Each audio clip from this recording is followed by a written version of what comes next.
Ministro, o Florestan Fernandes agora tem uma pergunta para o senhor. Floresta, você.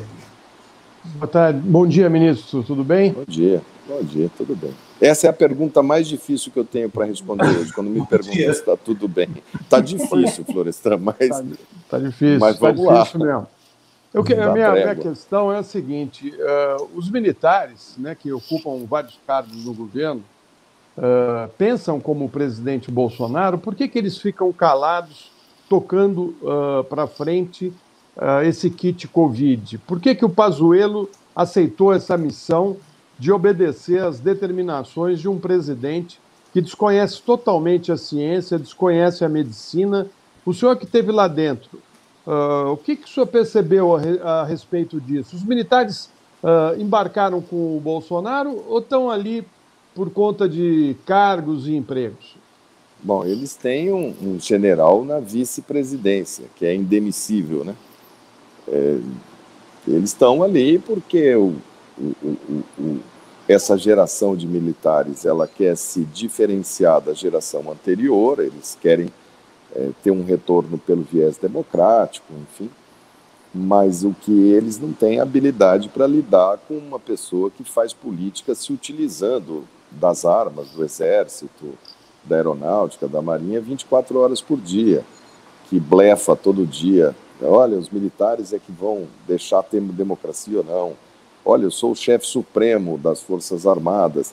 E eles têm essa coisa dúbia de querer reduzir os danos de um personagem que colocou uma farda que ele não fez jus, né? Ele saiu do exército, mas se utiliza dessa coisa de ser militar, e eles ficam ali numa situação que eles têm um general acoplado àquilo dali, eles sabem que isso vai pagar um preço, mas são da reserva. No caso do Pazuello, o ponto foi além. Ele é um general da ativa, ele sentou no Ministério da Saúde armado, e armado com a ótica militar de qual será a minha promoção. Você colocar ali naquele ministério qualquer pessoa que tenha sentido de vida, de saúde, não consegue exercitar sua consciência para fazer aquilo que o Pazuello fez. Ele entra falando que não vai mais dar os números, que é uma coisa absurda. Eu vou lá cumprir uma missão. A minha missão, o que é? Parar de falar de número, porque a imprensa vai divulgar.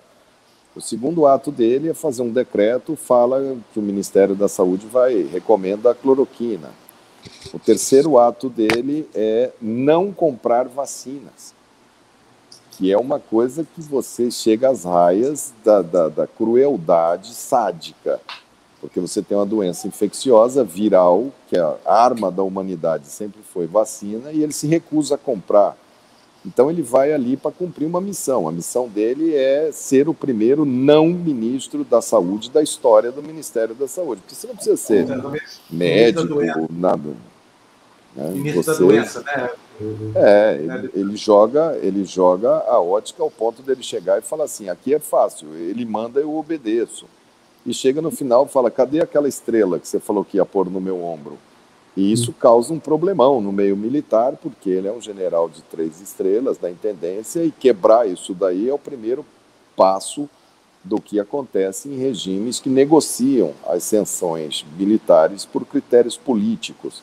E acaba ficando, na hora que ele vê que é insustentável, ele corta a cabeça do general e expõe o exército a mais uma humilhação pública. O Exército é uma instituição, o Exército, que eu digo, a Força Militar, é uma instituição que tem muita credibilidade naquilo que eles fazem. Eles decidiram lá no início do século XX, eles decidiram pelo iluminismo, pela ciência, na reforma do Exército Brasileiro, que foi muito feita pela França na época, depois da Primeira Guerra Mundial, que definiu as patentes, a carreira, ela é por mérito. E eles estão agora na reserva, bancando uma lógica do não mérito, da não ciência.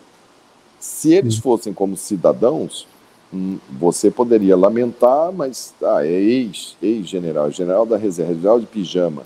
Mas o Pazuello não, o Pazuello é um general da ativa, fazendo aquilo ali, o que torna a situação muito mais emblemática para o mal-estar que existe hoje dentro das Forças Armadas. Ministro. O dia inteiro eles estão ali para dizer que não compactuam com aquilo. Ministro, eu fico pensando aqui, o senhor participou certamente de reuniões do Ministério do Bolsonaro. A gente teve acesso àquela reunião que marcou a saída do Sérgio Moro do governo, né? O que o país viu e que nós assistimos daquela reunião é chocante, o baixo nível da reunião, as ameaças contra as instituições que são os pilares da nossa democracia, né? E ninguém falou nada. Todo mundo ali, nem mesmo o Moro, quando saiu do governo, falou: olha, eu estou saindo porque discordo da ideologia que está sendo colocada aqui nesse governo, que é uma ideologia condenada no mundo todo, que é ligada ao extremismo de direita, é ligado ao nazismo, pelos próprios sinais que os colaboradores do Bolsonaro fazem o tempo todo, o ex-ministro da Cultura, secretário da Cultura, secretário da Presidência, enfim, o copo de leite que o Bolsonaro, junto com seus companheiros, levantam para falar, né, da superioridade branca, né? Então, o que fica aqui na minha cabeça é o que está acontecendo com o país? Porque ontem houve uma ação de um soldado, né, militar, da Polícia Militar, que disparou, com o rosto pintado de verde e amarelo, lembrando muito a marca do bolsonarismo, né, atirando para o ar, dizem que ele teve um surto. A ação da PM resultou na morte desse soldado, desse PM, né? E a Bia Kicis, que é uma deputada, que o senhor deve ter convivido com ela, está falando que a PM deveria se rebelar contra o governador da Bahia e derrubá-lo. Isso, pelo Reinaldo Azevedo, agora há pouco, meu colega jornalista, está dizendo que é um sinal de rebelião das PMs contra os governos dos estados. Como é que o senhor analisa isso, o senhor que esteve ali durante um período convivendo com essas pessoas e com esses radicais? Bom, eu nunca fui um ministro palaciano de dentro desses núcleos. Quando eu fui convidado, eu aceitei porque me disseram que era um trabalho técnico de equipe técnica. Eu escolhi os melhores técnicos e observava a média distância esses sinais. Eu tinha muito claro na minha cabeça que algumas situações me fariam sair do governo. Uma era essa questão de ir para um caminho não democrático. A democracia tem que ser um pilar, eu lutei muito por democracia a minha vida inteira, e a outra seria uma ingerência dentro de uma equipe técnica se ele decidisse colocar ali dentro pessoas que não correspondiam ao trabalho que tinha que ser feito. Nos primeiros momentos, nos primeiros tempos, essas manifestações eram menos explícitas. Eu acho que ela começa a ficar explícita exatamente na pandemia, quando tem aquela famosa incitação de que ele vai a público numa manifestação pela ruptura da democracia, que ele fala junta as pessoas ali de intervenção militar na frente de uma unidade do Exército. Depois a gente teve um episódio que era um projeto de lei, uma tentativa de passar o comando da Polícia Militar dos Estados para federalizar. A sensação que eu tenho é que nós estamos em cima de um barril de pólvora, com álcool, gasolina, palha, e o Bolsonaro está querendo fumar, está ali em cima daquilo dali, e se cair uma faísca ali, o estopim pode ser esse tipo de coisa que aconteceu ontem na Bahia.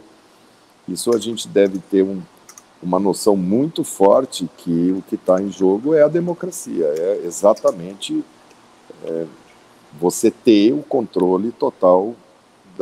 E é interessante que as polícias militares, ela é onde ele mais trabalha politicamente. Desde o início da sua carreira, ele sempre trabalhou aquelas patentes de polícia, né, e ex-polícias e grupos paramilitares.